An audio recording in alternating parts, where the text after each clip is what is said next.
দেশ ও বিদেশের সব খবরের দ্রুত আপডেট পেতে সাবস্ক্রাইব করুন এমটিএম নিউজ। আমি টিটুল মোল্লা। ফরিদপুর সদরে আবাসিক এলাকায় অবৈধ প্লাস্টিক কারখানার দাপট, জনস্বাস্থ্য ঝুঁকিতে প্রশাসনের নীরবতায় ক্ষোভ। টিটুল মোল্লা ফরিদপুর থেকে ফরিদপুর সদরের বাইপাস সড়ক সংলগ্ন ৬ নম্বর ওয়ার্ডের ব্রাহ্মণকান্দায় একটি অবৈধ প্লাস্টিক কারখানা নিয়মনীতির তোয়াক্কা না করে দিনের পর দিন কার্যক্রম চালিয়ে যাওয়ায় এলাকার পরিবেশ ও জনস্বাস্থ্য মারাত্মক ঝুঁকিতে পড়েছে।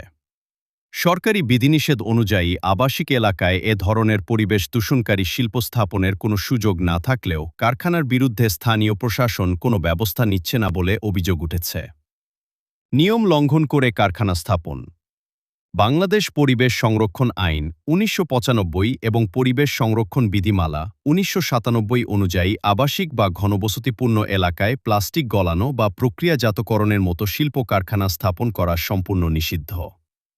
এই ধরনের শিল্পকে সাধারণত লাল শ্রেণী বা কমলা শ্রেণীর আওতাভুক্ত করা হয়, যার জন্য কঠোর পরিবেশগত ছাড়পত্র প্রয়োজন।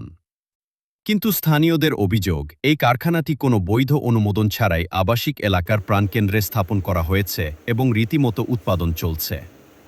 দূষণ ও জনভোগান্তি চরমে।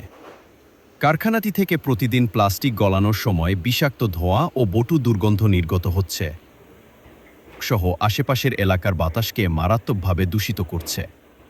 স্থানীয় বাসিন্দারা জানান, এই দূষণের কারণে এলাকার শিশু ও বয়স্কদের মধ্যে শ্বাসকষ্ট, মাথা ব্যথা, বমি বমি ভাব এবং ত্বকের অ্যালার্জির মতো সমস্যা প্রকট আকার ধারণ করেছে।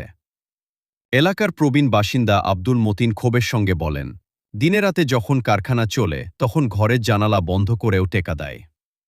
এই বিষাক্ত ধোঁয়া খেয়ে আমাদের ছেলেমেয়েরা অসুস্থ হয়ে যাচ্ছে। প্রশাসন সব জেনেও কেন ব্যবস্থা নিচ্ছে না সেটা আমাদের বোধগম্য নয়। প্রশাসনের নীরবতা নিয়ে প্রশ্ন। এলাকাবাসীর অভিযোগ, কারখানার অবৈধতা এবং পরিবেশ দূষণের বিষয়টি বারবার স্থানীয়। সব খবরের দ্রুত আপডেট পেতে সাবস্ক্রাইব করুন এমটিএম নিউজ। আমি টিটুল মোল্লা, ফরিদপুর। তো সব খবরের জন্য সাবস্ক্রাইব করুন এমটিএম নিউজ।